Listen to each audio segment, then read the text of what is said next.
Good morning everyone. आज हम अभी तो जो चैप्टर था अपना dipole magnetic movement and earth magnetism, वो चैप्टर खत्म हो गया है। ठीक है, उस पर कुछ प्रॉब्लम मिलेंगे, तो आज हम प्रॉब्लम पढ़ने वाले हैं। ये जो बोर्ड पे लिखा हुआ प्रॉब्लम है, ऐसे टाइप के भी क्वेश्चंस जेडब्ल्यू में और नेट में आते हैं। ठीक है, इसमें क्या दिया है कि टू शार्ट बार मैग्नेट्स, दो शार्ट बार मैग्नेट्स है। आपने पढ़ा है शार्ट बार मैग्नेट के बारे में, उसके रिलेटेड मैग्नेटिक फील्ड के फार्मूले में देखे, as axial line and equatorial line पढ़ा है आपने। वो अगर फार्मूला आपको पता है तो डेफिनेटली ये एक दो स्टेप में ही आंसर आ जाएगा। तो two short bar magnets N1 S1 and N2 S2 of magnetic dipole movements, उनकी मैग्नेटिक मूवमेंट्स दी है दोनों की। फर्स्ट बार मैग्नेट की है 32 एंड दूसरी की है 27। ये मैग्नेटिक मूवमेंट दिए हैं and these two bar magnets place on a table. एक टेबल है और टेबल पे रखे, पर किस तरह रखे हैं? एन पोल के सामने है कि एन पोल के सामने एस पोल है। ठीक है, अगर दो बार मैग्नेट है तो एन पोल के सामने एन पोल रखा है कि एन पोल के सामने एस पोल रखा है, ऐसे रखे हैं कि ऐसे रखे हैं कि ऐसे रखे हैं, किस ओरिएंटेशन में, किस पोजीशन पे रखे हैं, वो आपको प्रॉब्लम में दिया है। देखो, find magnitude and direction of magnetic field produced by this magnets. इन दोनों मैग्नेट की वजह से जो मैग्नेटिक फील्ड प्रोड्यूस होगी at a particular point P located on equatorial line of both magnets. Mean दोनों भी मैग्नेट ऐसे रखने हैं आपको कि दोनों के ही वो जो पॉइंट है जहां पे हमें दोनों मैग्नेट के वजह से मैग्नेटिक फील्ड निकालनी है, उन दोनों बार मैग्नेट की वजह से जो मैग्नेटिक फील्ड निकालनी है एट अ पॉइंट, वो पॉइंट कहां पे रहना चाहिए? दोनों मैग्नेट के इक्वेटोरियल लाइन पे रहना चाहिए। तो एट अ डिस्टेंसेस 0.4 मीटर, एक बार मैग्नेट से जो पॉइंट है वो पॉइंट 0.4 मीटर है और एक बार मैग्नेट से 0.3 मीटर है। तो कैसे? इक्वेटोरियल लाइन पे अगर एक बार मैग्नेट मैंने ऐसा रखा, ठीक है, N1 S1, तो डेफिनेटली इसका इक्वेटोरियल पॉइंट यहाँ पे आएगा। सपोज सेंटर से 0.4 मीटर डिस्टेंस पे यहाँ पे पॉइंट भी है, तो दूसरा बार मैग्नेट कहाँ रखना पड़ेगा? डेफिनेटली यहाँ नहीं रख सकते। यहाँ अगर मैंने रखा तो इसके इक्वेटोरियल पॉइंट पे आ जाएंगे, इसके एक्सियल लाइन पे आ जाएगा, बराबर है। तो डेफिनेटली मुझे वो जो है बार मैग्नेट ऐसा रखना पड़ेगा, N1 S1 N2 S2। तो डेफिनेटली इसके भी इक्वेटोरियल पॉइंट पे ही आएगा 0.3 मीटर डिस्टेंस पे।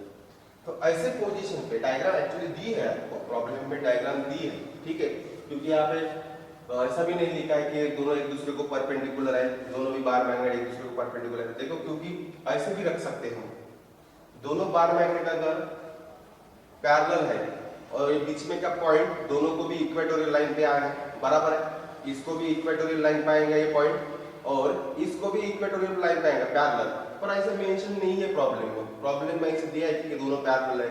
परपेंडिकुलर भी रखते हैं एक दूसरे को ऐसे, तो भी इसकी इक्वेटोरियल लाइन पे ये पॉइंट आएगा, इसकी इक्वेटोरियल लाइन पे ये पॉइंट आएगा, बराबर है। पर आपको डायग्राम ऑलरेडी दी है कि ऐसे पोजीशन पे वो बार मैग्नेट है, ठीक है, और उनका एन जो पोल है, दोनों की एन पोल एक दूसरे के नजदीक है, एन पोल जैसे एक दूसरे के नजदीक है। तो आपको क्या निकालना है? मैग्नीट्यूड निकालना है उस मैग्नेटिक फील्ड का डायरेक्शन। इस बार मैग्नेट से जो मैग्नेटिक फील्ड यहाँ पे प्रोड्यूस होती है और इस बार मैग्नेट से जो मैग्नेटिक फील्ड यहाँ पे प्रोड्यूस होगी, दोनों का रिजल्टेंट मैग्नेटिक फील्ड आपको निकालनी है। तो सबको पता है, मैंने ये कंसेप्ट आपको बताया कि मैग्नेटिक डायपोल मूवमेंट की पहले डायरेक्शन देखो। जब भी मैग्नेटिक फील्ड की डायरेक्शन निकालने के लिए बोलते हो, मैग्नीट्यूड तो आप फार्मूले से निकाल लोगे, कोई प्रॉब्लम नहीं है, पर डायरेक्शन कैसे फाइंड आउट करना है? डायरेक्शन फाइंड आउट करने के लिए पहले बार मैग्नेट का मैग्नेटिक डायपोल मूवमेंट की डायरेक्शन पहले चेक करो। तो इसके मैग्नेटिक डायपोल मूवमेंट कहाँ रहेगी? डेफिनेटली मैग्नेटिक डायपोल मूवमेंट की direction S pole to N pole रहेगी। मैग्नेटिक डायपोल मूवमेंट की जो डायरेक्शन है S pole to N pole रहेगी। इसकी डेफिनेटली मैग्नेटिक डायपोल मूवमेंट जो है m1 वो इस डायरेक्शन में, और इसका डेफिनेटली s2 टू n2 इस डायरेक्शन में, बराबर है। ये इसलिए फाइंड आउट करना है मैग्नेटिक डायपोल मूवमेंट की जो डायरेक्शन इसलिए फाइंड आउट करनी है क्योंकि मैग्नेटिक फील्ड जो प्रोड्यूस होती है बार मैग्नेट से वो हमेशा ही अपोजिट रहती है डायपोल मूवमेंट के डायरेक्शन से। तो इसकी मैग्नेटिक डायपोल मूवमेंट इस डायरेक्शन में है, तो मैग्नेटिक फील्ड जो है यहाँ पे इस डायरेक्शन में रहेंगी B1 magnetic field due to this bar magnet opposite to the magnetic dipole movement, ठीक है। अब इसकी जो मैग्नेटिक डायपोल मूवमेंट डायरेक्शन इस टाइप में है, डेफिनेटली इसकी मैग्नेटिक फील्ड जो यहाँ पे है, यहाँ पे जो मैग्नेटिक फील्ड है वो इस डायरेक्शन में होगी B2। This is B2 magnetic field due to the short bar magnet whose direction is opposite to the magnetic dipole moment, ठीक है। तो इस मैग्नेटिक डायपोल मूवमेंट से हमने पहले डायरेक्शन फाइंड आउट की है, पर दोनों भी एक दूसरे को परपेंडिकुलर है। ये मैग्नेटिक फील्ड इस मैग्नेटिक फील्ड को परपेंडिकुलर है। इस सिचुएशन में हम क्या करते हैं, जैसे अगर x y है और डेफिनेटली ये अगर हमें निकालना तो हम definitely r is equal to क्या करते हैं, definitely x square plus y square करते हैं। यानी दो कोई भी क्वांटिटी एक दूसरे को अगर एंगल बनाती है तो हम ये फार्मूला यूज करते हैं, कोसाइन रूल यूज करते हैं, बराबर है। तो यहाँ पे सपोज अगर x है, यहाँ पे अगर y है और इसकी रिजल्टेंट मैग्नेटिक फील्ड निकालनी है तो डेफिनेटली रिजल्टेंट मैग्नेटिक फील्ड जो है वो कैसे आएंगी, B is equal to under root, actually formula कैसा है, टोटल फार्मूला जो है कोसाइन रूल का रिजल्टेंट क्वांटिटी, अगर रिजल्टेंट क्वांटिटी निकालनी है, दो क्वांटिटी से बनी हुई जो रिजल्टेंट क्वांटिटी है वो निकालनी है तो हम कोसाइन रूल यूज करते हैं, B1 square plus B2 square plus 2B1 B2 cos theta.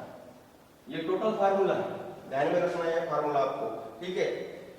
किसी भी फील्ड में किसी भी प्रॉब्लम में ये फार्मूला यूज कर सकते हो आप, ठीक है। यहाँ पे यूज करना ऐसे नहीं, ये दो क्वांटिटी अगर एक दूसरे को परपेंडिकुलर है या एंगल बनाती है और उनका अगर रिजल्टेंट निकालना है तो ये फार्मूला अति आवश्यक है। इसका यूज करके आप रिजल्टेंट क्वांटिटी निकाल सकते हो। जैसे यहाँ पे हम रिजल्टेंट मैग्नेटिक फील्ड निकाल रहे हैं, अब दोनों में एंगल कितना है, दोनों में एंगल कितना है, B1 और B2 में, B1 और B2 में एंगल कितना है 90 डिग्री, 90 डिग्री, बराबर है। तो cos 90 कितना होता है 0, तो cos 90 0, तो ये 100 टोटल क्वांटिटी 0 हो जाएंगी।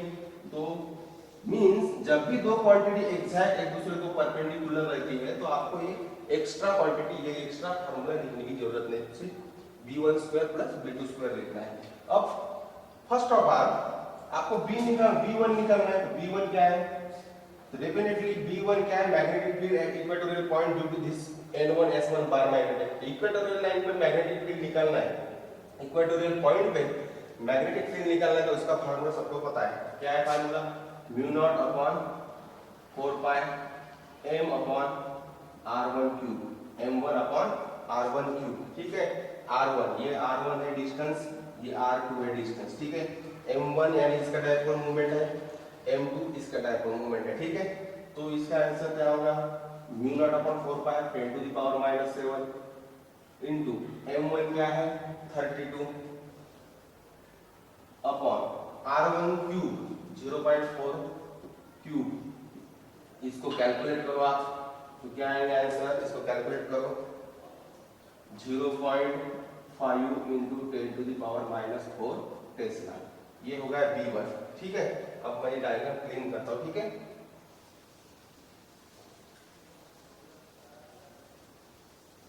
अब B2 निकालना है, तो B2 भी इक्वेटोरियल लाइन पे है, इस बार मैग्नेट की इक्वेटोरियल लाइन पे है, तो same formula mu naught upon 4 पाई into m2 upon r2 cube, तो इसका क्या होगा 10 टू द पावर -7, इसी क्वांटिटी जो है 10 to the power -7 into m2 है 27 अपॉन R2 क्या है 0.3 क्यूब। इसको अगर आप सॉल्व करते हो तो इसका आंसर आता है 10 टू द पावर -4 टेस्ला। अब B1 भी है आपके पास, B2 है, इसमें पुट कर सकते हो resultant magnetic field 0.5 into 10 to the power -4 plus 10 to the power -4। तो इसका आंसर है 1.12 into 10 to the power -4 extra. ये होगी रिजल्टेंट मैग्नेटिक फील्ड। ठीक है, अब डायरेक्शन निकालना है। ये this is all the magnitude of the magnetic field. ये मैग्नीट्यूड है, पर डायरेक्शन निकालने के लिए मैंने एक फार्मूला दिया था। डायरेक्शन टेंजेंट लॉ यूज करना है आपको। एक मैग्नेटिक फील्ड इस डायरेक्शन में है B1, एक मैग्नेटिक फील्ड B2 इस डायरेक्शन में, तो डेफिनेटली आपको ये मैग्नेटिक फील्ड निकालनी है। तो ये जो एंगल थीटा ये शो करता है कि व्हाट इज द डायरेक्शन। ये जितना एंगल होगा उतना ही ये इंक्लाइन होगा B2 के साथ। अगर ये 60 डिग्री है तो 60 डिग्री के अलोंग डायरेक्शन रहेंगी। अगर ये थीटा 30 डिग्री है तो 30 डिग्री के अलोंग मैग्नेटिक फील्ड होगी। इस डायरेक्शन में रिजल्टेंट मैग्नेटिक फील्ड होगी। मैं ये एंगल क्या करता है, shows the direction of resultant magnetic field. तो वो निकालने के लिए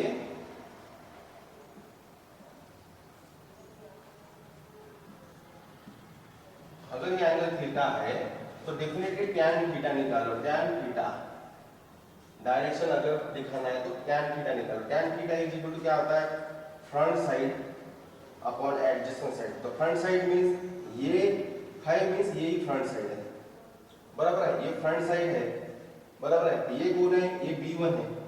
देखो नहीं पैरेलल है, दोनों की लाइन पैरेलल है, मींस ये B1 है। तो B1 upon adjacent side B2।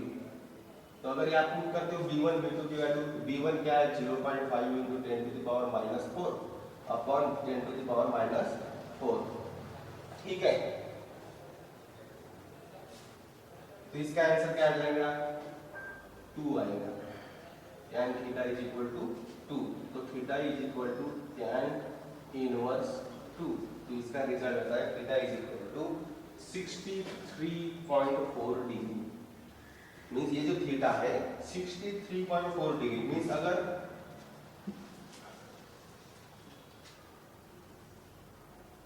ये अगर angle theta is equal to 63.4 degree है तो इस डायरेक्शन ये एंगल इतना एंगल बनाया B2 के साथ इस रिजल्टेंट मैग्नेटिक फील्ड ने, तो इस डायरेक्शन में रिजल्टेंट मैग्नेटिक फील्ड होगी। ठीक है, तो angle shows the direction of magnetic field. इस तरह आपको ये प्रॉब्लम ध्यान में रखना है। ठीक है, ये फार्मूला ध्यान में रखो। अब नेक्स्ट प्रॉब्लम लेंगे हम।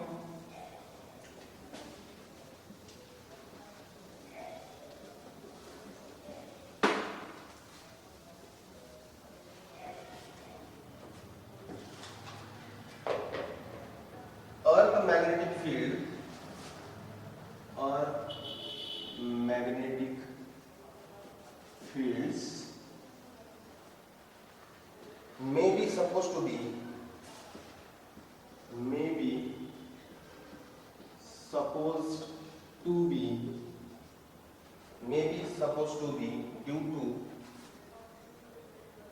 due to small bar magnet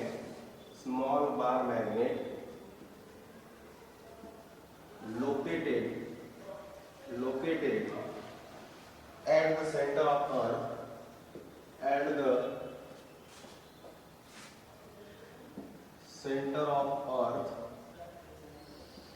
the center of Earth, if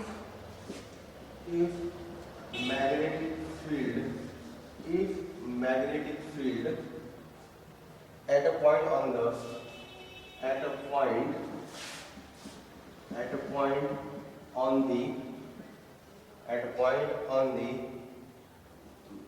equator,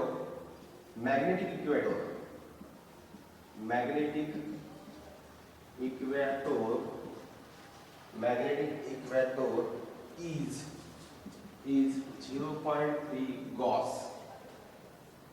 What is the magnetic moment of such a bar magnet? What is magnetic moment of such a bar magnet? Of such a bar magnet. What is magnetic field?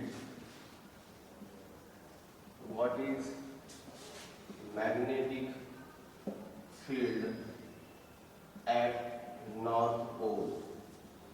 North Pole, ठीक है। Radius of earth दिए आपको, radius of earth 6.4 into 10 to the power minus sorry plus 6.4 into 10 to power 6 metre earth की radius दी है। Problem solve करना, ठीक है, easy problem है।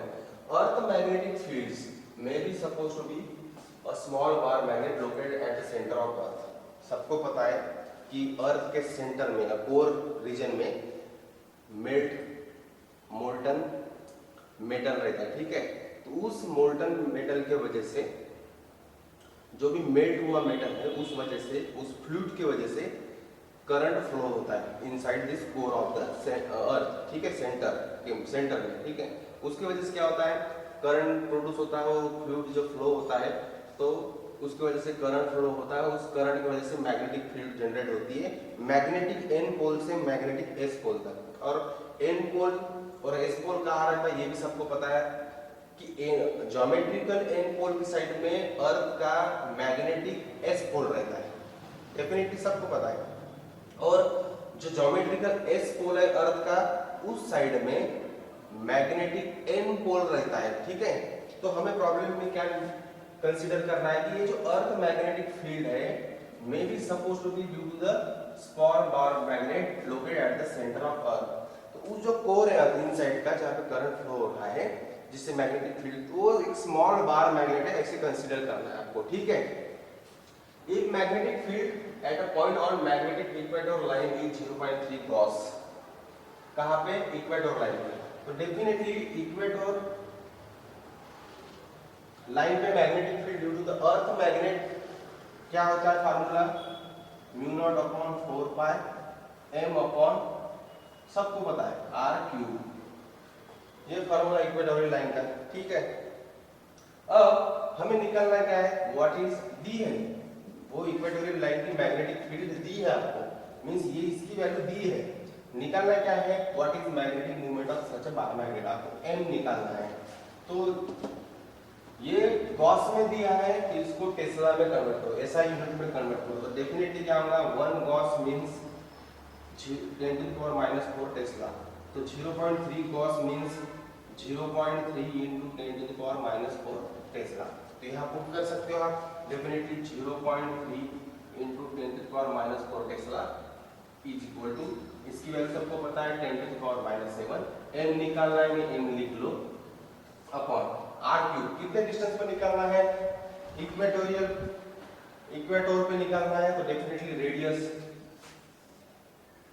यहां से, ये अगर बार मैग्नेट है, ये अगर बार मैग्नेट है, अगर N pole geometrical N pole, geographical N pole, geographical S pole है, तो डेफिनेटली बार मैग्नेट जो है अर्थ बार मैग्नेट, अपना बार मैग्नेट नहीं, earth itself is a bar magnet, ठीक है।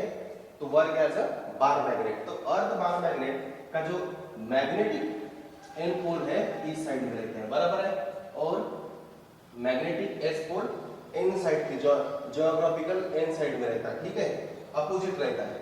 तो इसका इक्वेटोरियल पॉइंट पे यहाँ पे मैग्नेटिक फील्ड निकालनी है, डेफिनेटली इक्वेटोरियल पॉइंट है। तो ये रेडियस है अर्थ की, तो दी है इसकी वैल्यू आपको, तो ये है 6.4 into 10⁻⁶ मीटर। अब m निकालना है आपको, तो m निकालने के लिए m एक साइड रखो, बाकी सभी एक साइड में लगेगा, ठीक है। तो m इज इक्वल टू, देखो ये डिवीजन में है तो यहाँ पे मल्टीप्लिकेशन में चला जाएगा, ये मल्टीप्लिकेशन में तो यहाँ पे डिवीजन में आ जाएगा। तो 0.3 into 10⁻⁴ into 6.4 into 10⁻⁶ अपॉन 10⁻⁻⁷। अगर इसको कैलकुलेट करते हो आप इसका आंसर है 7.86 into 10⁻22 ampere metre square. Unit है मैग्नेटिक डायपोल मूवमेंट का। ठीक है, अब साथ में क्या पूछा आपको, what is magnetic field at north pole. North pole means ये अर्थ है, इसका geographical N pole, geographical S pole पर, और वर्क एज इट सिर्फ बार मैग्नेट है, खुद एक बार मैग्नेट है, तो इसका जो मैग्नेटिक एन पोल है वो ज्योग्राफिकल एस पोल की तरफ रहता है, इसका magnetic S pole geographical N pole की तरफ रहता है। थोड़ा एंगल ऐसा रहता है बार मैग्नेट, डेफिनेटली ऐसा रहता है, बराबर, थोड़ा एंगल रहता है, पर बताया मैंने थोड़ा एंगल रहता है 20 डिग्री का, मैंने लास्ट लेक्चर में बताया। पर यहाँ पे प्रॉब्लम के लिए सिर्फ बता रहा हूं मैं कि ये जो बार मैग्नेट है S pole N pole, N pole S pole की तरफ, ठीक है, ज्योग्राफिकल एस पोल की तरफ। अब हमें निकालना है कि what is magnetic field at north pole. North pole means यहाँ पे निकालनी है नॉर्थ पोल पे, तो डेफिनेटली ये क्या होगा, point present at equatorial line या एक्सियल लाइन। डेफिनेटली किसी भी बार मैग्नेट के एक्सिस पर अगर मैग्नेटिक फील्ड निकालनी है तो डेफिनेटली ये जो है एक्सियल पॉइंट है, और ये इक्वेटोरियल पॉइंट है, ये दोनों एक्सियल पॉइंट है। तो अगर इसका ऑब्जर्वेशन मैं करता हूं, अगर नॉर्थ पोल पे हमें मैग्नेटिक फील्ड निकालनी है तो डेफिनेटली ये एक्सियल लाइन पे, तो एक्सियल लाइन पे जो मैग्नेटिक फील्ड है डेफिनेटली वो 2 टाइम्स इक्वेटोरियल लाइन रहती है। Magnetic field at axial point is 2 times magnetic field at equatorial point, ये हमने पढ़ा है, ठीक है। तो magnetic field at equatorial line दी है आपको, तो डेफिनेटली 2 इंटू 0.3, तो ये मिल जाएगा आपको 0.6 गॉस। अगर टेस्ला में निकालना है तो डेफिनेटली 0.6 इंटू 10⁻⁻⁴ से मल्टीप्लाई करो, टेस्ला में हो देना, गॉस का कन्वर्ट टेस्ला में। This is the magnetic field at axial point, ठीक है। This is all about this problem, ठीक है। तो आपको ये कॉन्सेप्ट ध्यान में रखना है हमेशा ही, ठीक है। इक्वेटोरियल पॉइंट कब आता है, एक्सियल पॉइंट कैसे आएगा, ठीक है, उसके हिसाब से फार्मूला यूज करके आपको प्रॉब्लम सॉल्व करना है, ठीक है। आज के लिए ही नेक्स्ट लेक्चर में और अच्छे प्रॉब्लम लेंगे हम, ठीक है। Thank you.